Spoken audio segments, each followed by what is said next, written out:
어느 날 멸치 부부가 이유자적하게 외출을 나왔습니다. 그래서 자칫 잘못하여 어부의 그물에 걸리고 말았습니다. 이때 아내가 너무나 깜짝 놀라서 남편에게 이렇게 말합니다. 여보, 이제 우리 어떻게 되는 거예요? 그랬더니 남편이 하는 말, 우리 이 다음에 시래기 국물에서 다시 만납시다 라고 말을 했다합니다. 사랑하는 성도 여러분, 우리는 거룩한 주일 이렇게 내일 교회에서 함께 만난 줄로 믿습니다. 이 시간 마음으로 활짝 열고 성령의 임재 가운데 참된 예배자로 올려지기를 주님의 이름으로 축복합니다. 오늘은 광야라는 제목으로 은혜를 나누겠습니다.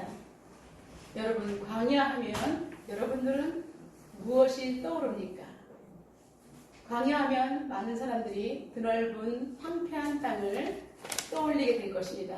80년대 영화를 본 사람이라면 사하라 사막, 끝없는 모래가 가도 끝이 없는 모래바람이 불어나는 그런 광야를 생각하게 될 것입니다. 저는 신학생 시절에 성지순례를 갔습니다. 차를 타고 몇 시간을 가도 계속 차창 밖으로 펼쳐지는 풍경은 나무 한 그루를 볼 수가 없었습니다. 흙더미와 그리고 돌들만 볼 수가 있었습니다. 근데 멀리서 보니까 아주 초록색이 간혹가다 보이긴 보이는데 돌 틈에 아주 작은 풀들이 아마 살아있는 것 같았습니다. 그러나 어느 한 곳에 그 푸른 정말 나무들이 번성한 것을 볼 수가 없었습니다. 한참 몇 시간 달리다가 이제 중간에 휴게소가 제대로 없습니다. 화장실 가려고 이제 간이 화장실이 있는 곳을 내리면 그곳에 넓은 장터가 펼쳐집니다. 거기에 보면은 이렇게 히잡 같은 걸 쓴 베두인 족속들이 자신들이 직접 짠 수공예로 짠 팔찌와 목걸이 그리고 숄 같은 것을 팔아서 가난하게 생활하는 여인들과 어린아이들을 본 적이 있습니다. 저는 그때 성경 속의 인물들을 생각해 보았습니다. 모세가 이렇게 살았겠구나. 그리고 메뚜기와 석청을 먹었던 세례 요한이 생각났습니다. 그리고 다윗이 도망자로 유리방황하던 그 다윗은 이렇게 황무지 속에서 살았겠구나라고 성경을 다시 한번 되새겨보는 시간이 되었습니다. 사랑하는 성도 여러분, 광야하면 우리가 기본적으로 누리는 것이 해당되지 않는 지역입니다. 그곳에서는 삶과 죽음이 공존하고 있기 때문에 어느 것 하나 쉬운 것이 없는 것을 우리는 광야라고 합니다. 오늘 본문은 스데반이 주의 은혜와 권능이 충만하여서 계속해서 계층과 상관없이 주의 복음을 증거하게 되었습니다. 많은 사람들이 이제 스데반이 증거하는 모습을 보면서 기적과 표적이 나타나니까 또 모함하는 무리들이 생겨났습니다. 그래서 거짓 증인들을 세워서 이제 공회의 재판에 넘겨지게 되었습니다. 이때 이제 대제사장들과 서기관들, 바리새인들 그리고 수많은 사람들이 모인 앞에서 스데반이 설교를 하게 되는데 왜 구약시대에 모세부터 이것을 왜 참담하게 거짓말을 하느냐라고 그들이 공격하는 것 가운데 그러지 않다. 하나님은 아브라함 때부터 모세를 거쳐서 우리 이스라엘 민족을 이끌어 오셨고 예수 그리스도를 통해서 복음이 현재까지 전해졌기 때문에 나는 가짜가 아니라 온전한 복음을 전하는 것이다 라고 간증 섞인 설교를 하고 있는 대목입니다. 아브라함과 언약을 맺으셨던 그 하나님, 모세를 통해서 이스라엘 지도자를 세웠고 그리고 예수님께서 오셨기 때문에 우리 모두가 지금 살아날 수가 있다. 십자가의 부활의 능력이 있다라고 스데반은 계속해서 강조를 했던 것입니다. 하나님께서 어떻게 인물들을 세워서 우리의 백성, 하나님의 백성, 이스라엘 민족들을 이렇게 이끌어 오셨는지를 오히려 공회원들 앞에서 당당하게 선포하고 있습니다. 모세라는 인물을 통해서 하나님께서는 어떻게 역사의 전 과정을 펼쳐가시는지 우리는 역사의 현장으로 한번 들어가 보도록 하겠습니다. 모세의 처음 40년은 첫 번째로 애굽의 왕자로 준비되는 기간이었습니다. 애굽의 총리가 된 요셉을 통해서 야곱 가문은 가나안 땅에서 이제 입애굽을 하게 됩니다. 그들은 애굽에 들어가서 살아야 될 때 야곱이 머뭇거리고 있을 때 하나님께서 야곱에게 나타나셨습니다. 머뭇거리지 말고 너는 그 땅으로 들어가라. 내 아들이 있는 요셉이 있는 애굽으로 들어가라. 거기서 430년의 민족을 이루어서 이제 약속의 땅 가나안 땅에 수많은 인구들을 이끌고 들어가게 될 것이다 라고 하나님께서 말씀하셨기 때문에 야곱은 흔들림 없이 애굽이라는 땅으로 들어가게 되었던 것입니다. 아멘. 하나님께서는 흩어져 살던 이스라엘 백성들을 애굽이라는 고센 땅의 한 곳에 모으시면서 계속해서 민족들이 번성하고 정말 우리 민족은 하나님의 민족이야, 이방인들과 섞이지 않은 민족이야 라고 자신들이 하나님 백성으로서 민족으로서 민족 다지기 기간이었던 것입니다. 아멘. 하나님께서는 요셉을 먼저 정말 보낸 것 같지만 하나님께서는 한 사람을 통해서 뜻과 섭리가 있었던 것입니다. 아멘. 그런데 430년 동안 이제 이스라엘 백성들은 요셉의 그러한 정말 백그라운드 안에서 행복한 시간을 보내게 되었습니다. 애굽 사람들과 함께 섞이지 않도록 고센이라는 땅 한적한 곳에서 우리는 목축업을 하면서 살겠습니다라고 고백한 것은 애굽 사람들이 목축업을 가장 정말 아주 하층 계급으로 여겼기 때문에 일부러 애굽 사람들과 함께 총리의 그 영향 아래 같이 섞어 살면 오히려 어려움이 있을 수가 있고 인종적으로 결혼이 섞이게 됩니다. 그러면 하나님의 순수혈통을 지킬 수 없게 되기 때문에 오히려 야곱은 고센 땅을 주십시오. 우리는 여기서 그냥 하층 정말 하찮은 사람처럼 살겠다. 이렇게 그들이 고백을 했을 때 애굽의 바로가 봤을 때는 너무나 감사한 거죠. 자신들에게 큰 유익을 주는 요셉의 일가분들이 와긴 왔는데 가장 자신들이 손대기 싫어하는 그것을 맡아주면서도 자신들의 권력에 도전하지 않고 살 수 있다는 것에 그들은 만족해했던 것입니다. 그래서 그들은 따로 고센 땅에서 살면서 오히려 혈통이 섞이지 않고 하나님 나라의 민족 백성으로서 아멘. 잘 혈통을 유지할 수가 있었던 것입니다. 아멘. 그리고 이들이 여기서 목축업을 왕성하게 했을 때 하나님께서 출애굽을 시키는 그날에 6월절 양을 잡을 때 문설주의 피를 바를 수가 있을 때 다 각자 양을 치고 있었기 때문에 그 문설주에 바를 수는 양의 피를 구하는데 어려움이 없다는 것입니다. 아멘. 하나님께서는 우리의 삶의 모든 일감 가운데 지금 내가 이렇게 살고 있는 것 왜 이렇게 나는 힘들까? 나는 왜 이렇게 괴로울까? 왜 나는 이렇게 비참할까? 라고 생각할 수 있지만 그러나 그 모든 삶의 영역 가운데 환경 가운데는 우리 하나님의 뜻과 섭리가 있다는 놀라운 사실입니다. 아멘. 이제 시간이 흘렀습니다. 그런데 정말로 요셉이 활동하는 그 시기에는 왕성했는데 이제 한 대 두 대가 건너가면서 요셉을 알지 못하는 왕들이 생겨났습니다. 그런데 보니까 이 애굽은 늘 나가서 전쟁을 하는데 남자들이 많이 죽어가고 있는데 히브리 쪽 사람들 보니까 왕성한 거예요. 그래서 그들을 이제 와 이래서는 안 되겠다. 민족이 우리가 강하구나. 그래서 고된 노동을 시키면서 노예로 전락을 시킵니다. 그래도 계속해서 숨풍숨풍 아이를 낳으니까 이제는 남아 살해 정책을 이제 하는 것입니다. 남자아이면 나일강에다 던지라는 것입니다. 여러분 우리가 그 당시에 한번 결혼 생활을 했다고 생각해 보십시오. 아이를 낳았는데 남자아이가 태어나면 강에 갖다 죽여야 되는 거예요. 정말 부모가 아이를 낳아서 내 손으로 나일강에 가서 내 자녀를 죽여야 되는 이런 위급한 상황이 있는 것입니다. 여러분 얼마나 비참한 시대 환경 속에서 이스라엘 사람들이 살아가는지 우리는 미루어 짐작해 볼 수가 있습니다. 그런데 이때에 한 가정에서 잘생긴 사내 아이가 탄생했습니다. 근데 너무나 잘생겨서 이 아이를 나일강에 던지려고 생각하니까 오금이 저려서 떨어지지가 않습니다.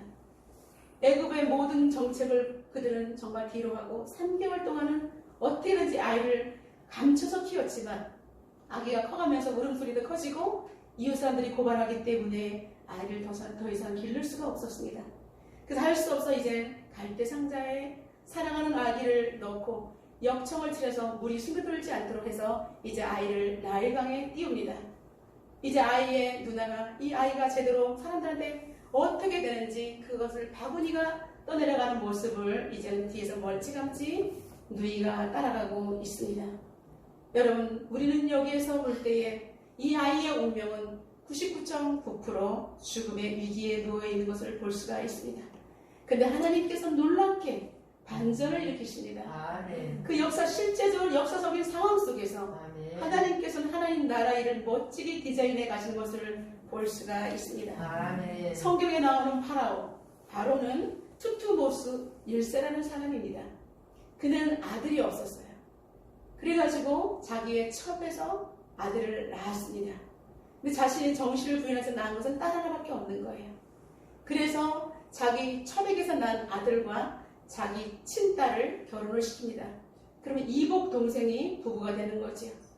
근친으로 이렇게 결혼을 시킵니다. 자신들의 아들이 없으면 왕권이 끝나기 때문에 어떻게 하든지 그들은 아들을 낳기 위해서 그렇게 결혼 제도를 했던 것입니다.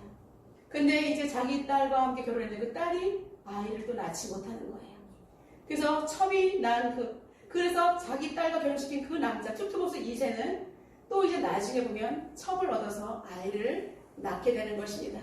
근데 현재는 아이가 없었기 때문에 이제 바로의 딸, 바로 이제 그날 나일강에 나왔던 이 여인이 바로 모세의 어머니가 되는데 그 여인은 하세스트입니다. 하세스트. 근데 자신이 이제 왕이 없었기 때문에 그리고 3세 자기 남편이 첩을 내서 아기를 낳는데 그 아이가 투투모스 3세인데 아주 어린 것입니다. 나중에 뒤늦게. 그래서 22년 동안 이 여인이 섭정을 하게 되는데 그 가운데 내가 내 남편이 첩에서 낳은 아들이 왕자가 되면 자기의 위치가 어떻게 되겠어요? 나도 어떻게 하든지 아들을 낳아야지.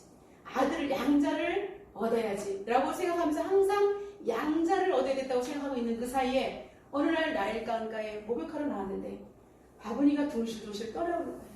열어봤는데 아이가 너무 잘생기고 탐스럽고 와, 이 아이를 내가 데려다 키우면 양자로 삼으면 정말 되겠다 라고 생각했던 것입니다. 그때 이 아이의 누이가 톡 튀어나와서 공주님 이 유모가 필요하시죠? 제가 잘 알고 있는 분을 소개해 드릴게요. 그러면서 자신의 친엄마를 갖다 소개했을 때 모세는 정말로 친엄마 속에서 젖을 먹으면서 물어물어 잘 자라게 되었던 것입니다. 하나님의 놀라운 섭리는 여기서 그치지 않았습니다. 어머니는 아이의 젖을 벌리면서 눈물로 그 아이를 위해서 기도했을 것입니다. 사랑하는 아기야, 지금은 비록 우리가 이렇게 처지해서 내가 너를 끝까지 기를 수는 없지만 지금 내 품에 있는 동안에 너는 정말로 언약의 백성이야. 너는 하나님의 백성이야. 너는 하나님을 잊어서는 안 돼. 계속해서 젖먹는 아기에 대해서 신앙의 교육을 계속해서 했던 것입니다. 이제 젖을 떼고 말을 하면서 이제 활동하게 될 때에 다시 아기를 바로 궁으로 돌려보냈습니다. 그래서 그는 왕자로서 여러 가지 학문과 정치, 여러 가지 정말 리더자로서 활동할 수 있는 모든 학문을 다 배울 수가 있었던 것입니다. 오늘 보면 22절에는 모세가 애굽 사람의 모든 지혜를 배워 그의 말과 하는 일들이 능하더라 라고 말씀하고 있습니다. 모세가 왕자로서 정말 늠름하게 말과 행동 모든 것이 애굽 사람을 따라올 수 없을 정도로 그는 탁월한 사람으로 잘 준비되었음을 성경은 기록하고 있습니다.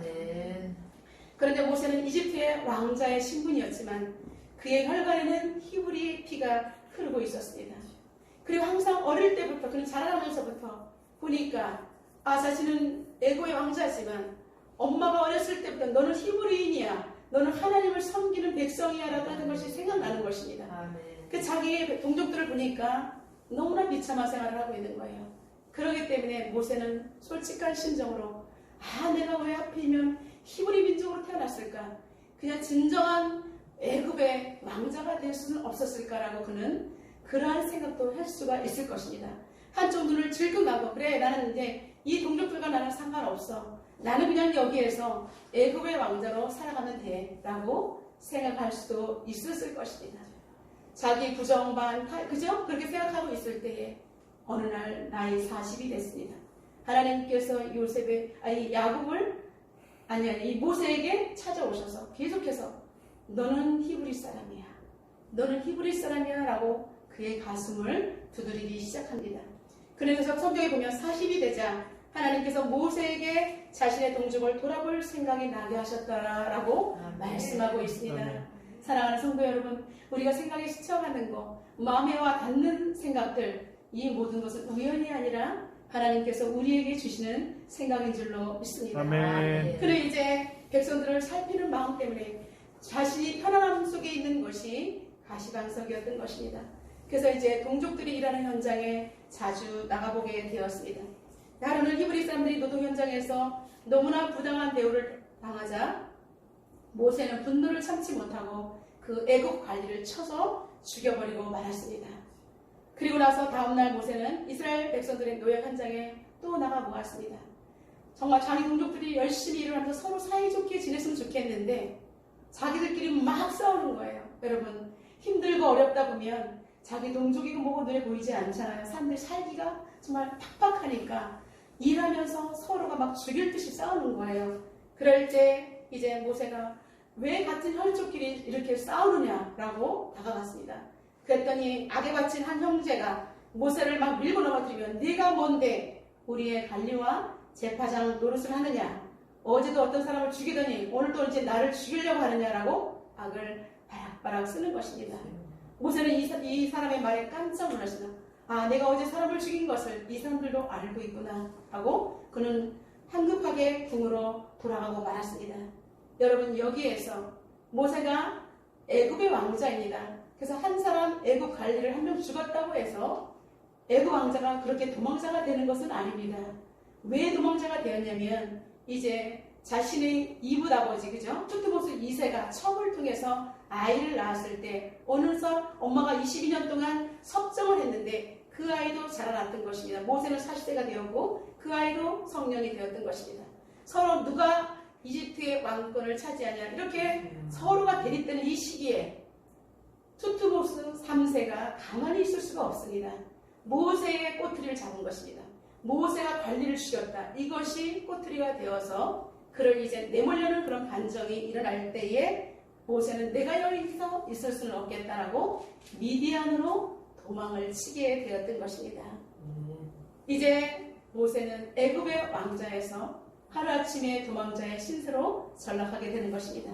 두 번째, 미디안 광야는 도망자 모세의 훈련 장소입니다. 모세는 한순간에 이제 왕자의 신분에서 이제는 거지가 되고 말았습니다. 노숙자가 되고 말았던 것입니다. 그가 미디안 광야에서 방황하고 있을 때 마침 이도라라는 이방인 제사장을 만나서 그 집에서 육어하면서 자신의 딸을 정말 주어서 사위로 삼게 되는 하나님의 은총을 하나님께서는 허락해 주셨습니다. 여러분, 우리 속담에 가만히 있으면 중간이라도 간다는 속담이 있는데 모세는 자신이 그냥 히브리라는 이 열정 때문에 견딜 수 없어서 오지랖을 떨다가 자기 스스로 왕자의 자리가 한순간에 날아가 버린 것입니다. 그는 부귀와 영화, 정말 아름다운 궁에서 맛있는 음식과 함께 하인들에게 수종을 들었던 그가 한순간에 이제 광야로 전락을 하고 보니 그에게 새숨을 떠다줄 사람이 누가 있습니까? 그죠? 손톱 밑에는 온통 흙이 끼어야 되고요. 정말 누더기 같은 옷을 입으면서 추운 광야의 매서운 환파 속에서 그는 정말로 정처 없이 살아가야 되는 너무나 기막힌 인생이 되고 말았던 것입니다. 그는 내가 어찌다 이렇게 되었을고 나는 하나님 믿는 그 마음 때문에 동족들을 생각하는 마음밖에 없었는데 하나님 어찌하여 나를 한순간에 이렇게 거짓골로 내모셨습니까? 그는 하나님에 대해서도 원망 아닌 원망의 마음이 들을 수가 있었을 것입니다. 그는 이제 정말 미디안 광야는 아브라함 후처 그드라가 살고 있는 곳입니다.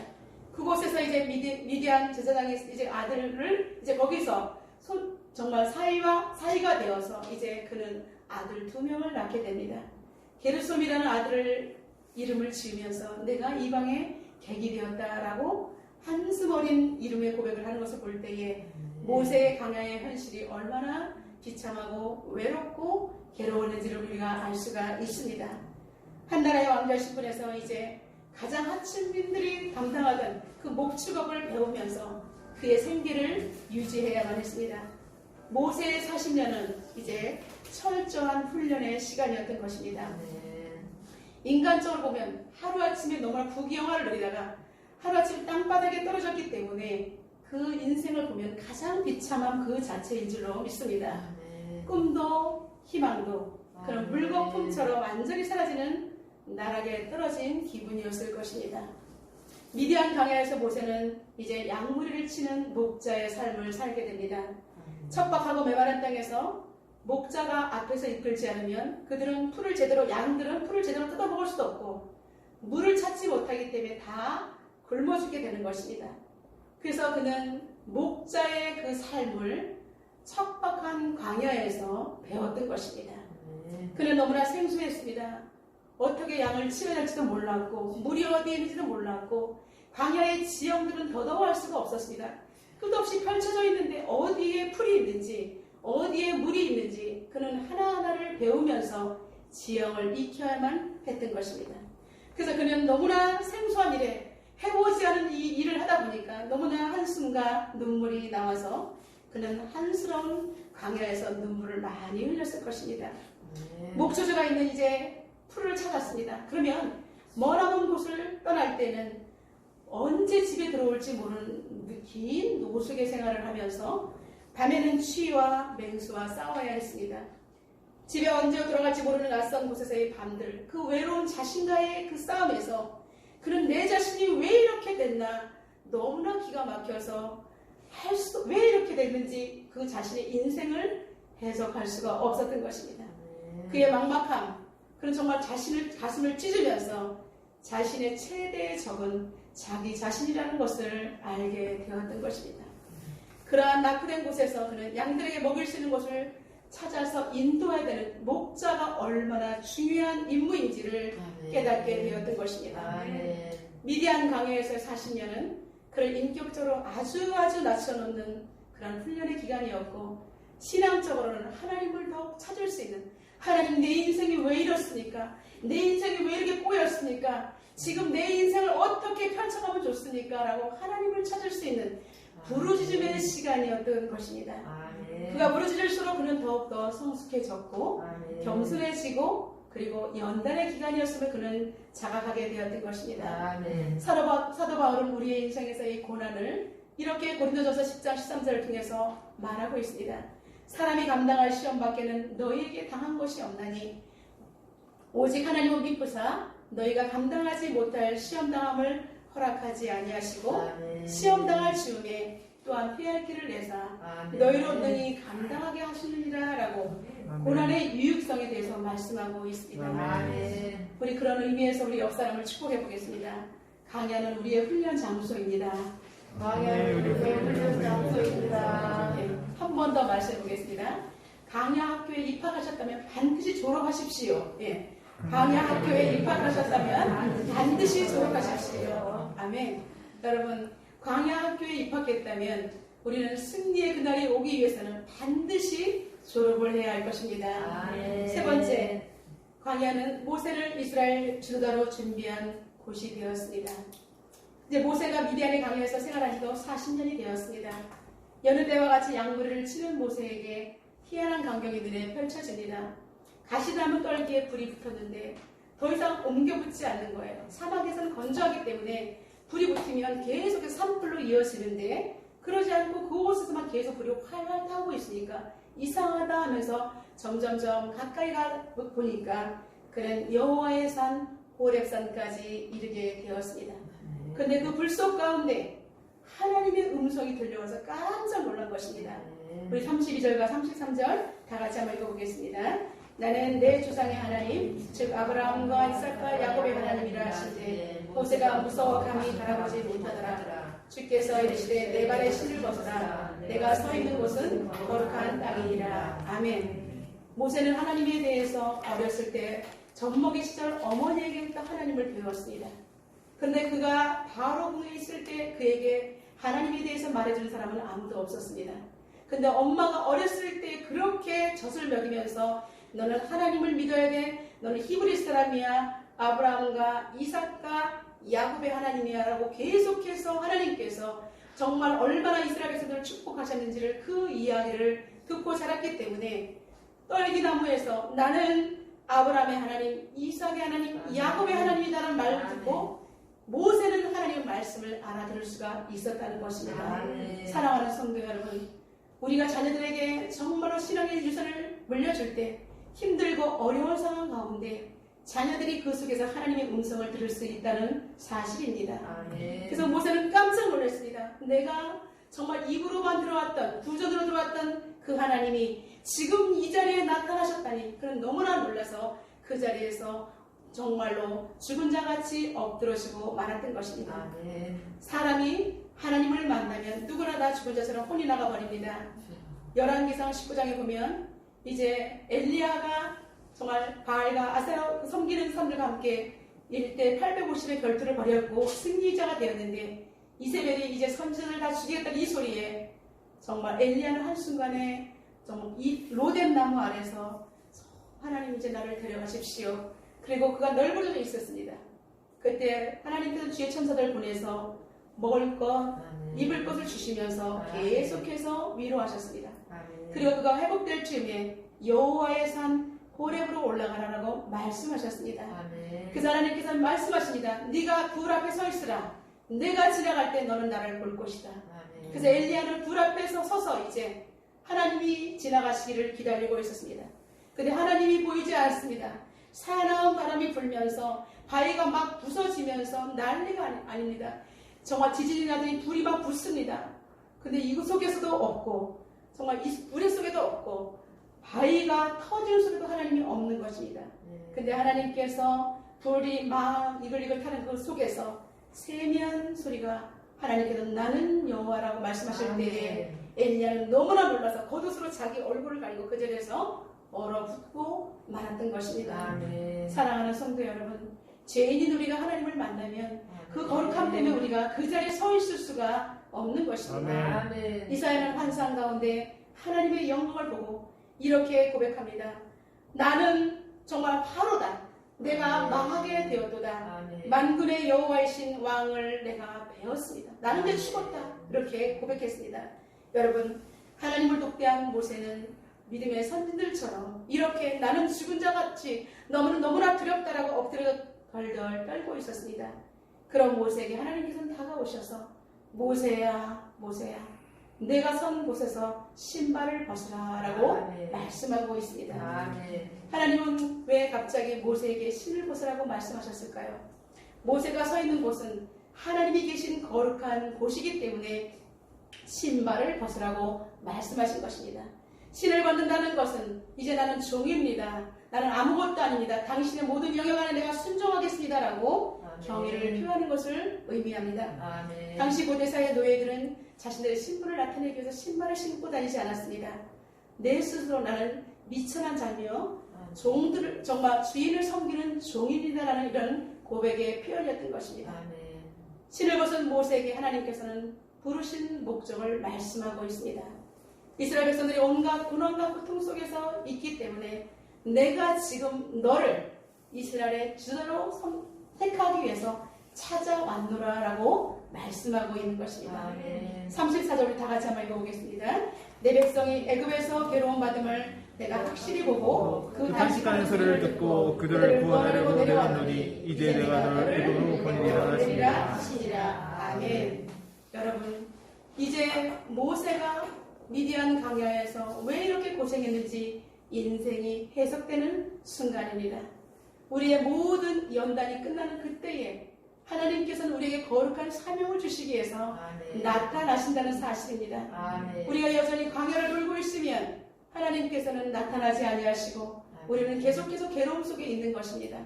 그렇기 때문에 우리는 광야 학교에 입학했다면 하나님 뜻을 무엇인지를 깨닫고 속히 그 광야 학교를 마칠 수 있도록 하나님의 음성을 우리가 보고 듣고 그리고 우리 인생이 해석되어지도록 우리는 하나님께 온전히 올인해야 할 것입니다.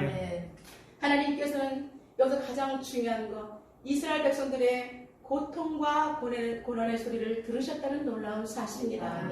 여러분들이 지금 힘들고 어려운 가운데 하나님 내 인생을 굽어 살펴 주시옵소서. 이 나라 민족을 불쌍히 여겨 주십시오. 하나님 다음 세대를 일으켜 세워 주십시오. 세계 열방의 이 고통의 소리를 들으시고 하나님의 공의를 나타내시옵소서라고 기도하는 것 하나님 귀에 지금 들리고 있습니다. 하나님께서 하나님의 때에 찾아오셔서 하나님의 공의로 이 세상을 하나님께서 다스리고 우리에게 축복을 허락해 주실 것입니다.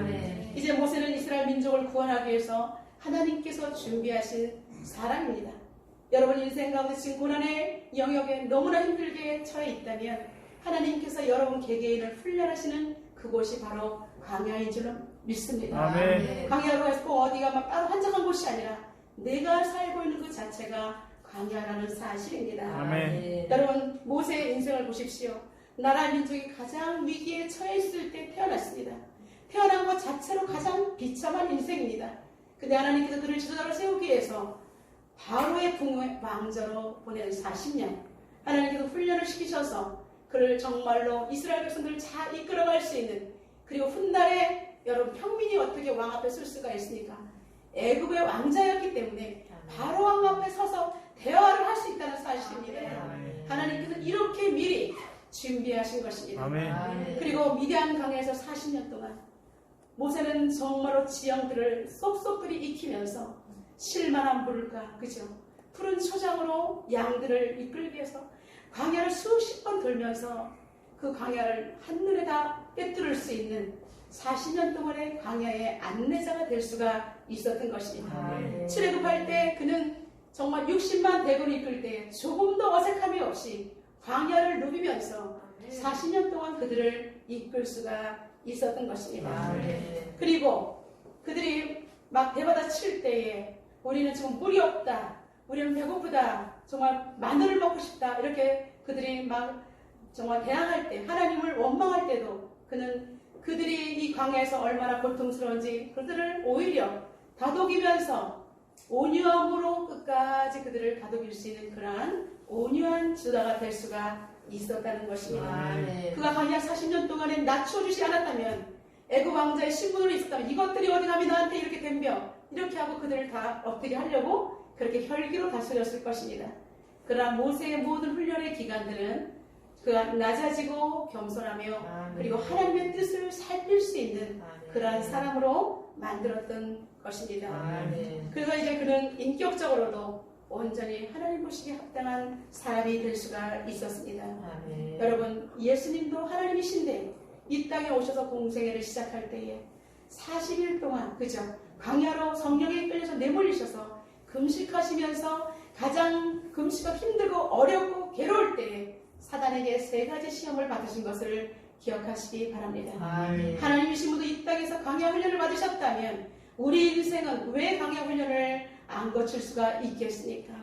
여러분, 힘들고 어려워도 예수님께서 광야 생활을 보내셨다는 사실을 생각하면서 여러분 힘든 시기를 주님의 이름으로 축원합니다. 여러분, 인생의 광야 학교는 혹독하리만큼 춥고 고달프지만 하나님이 우리를 찾아오시는 곳인 줄로 믿습니다. 우리가 가장 힘들고 어려울 때에 우리의 영성은 가장 최고로 올라가는 그때입니다. 광야의 영성은 우리를 강하게 합니다. 광야의 영성은 우리를 하나님만을 바라보게 만듭니다. 광야의 영성은 우리를 낮아지고 겸손하고 나는 없어지고 오직 하나님의 영광을 위해서 살겠다는 그러한 겸손한 마음이 생기는 그런 가장 하나님께서 기뻐하시는 마음이 되는 훈련의 기간인 줄로 믿습니다. 여러분, 광야의 영성은 우리를 영적으로 철들게 합니다. 이제 그때 이제 우리가 정말 철들 때에 우리 하나님께서는 찾아오시는 그때가 우리의 모든 훈련이 끝나는 때인 줄로 믿습니다. 하나님께서 찾아오셔서 우리를 위로하시고 우리에게 거룩한 미션을 수행하도록 하나님께서 사명을 부여하시는 줄로 믿습니다. 광야에서의 길은 도시와 도시처럼 반듯하지 않습니다.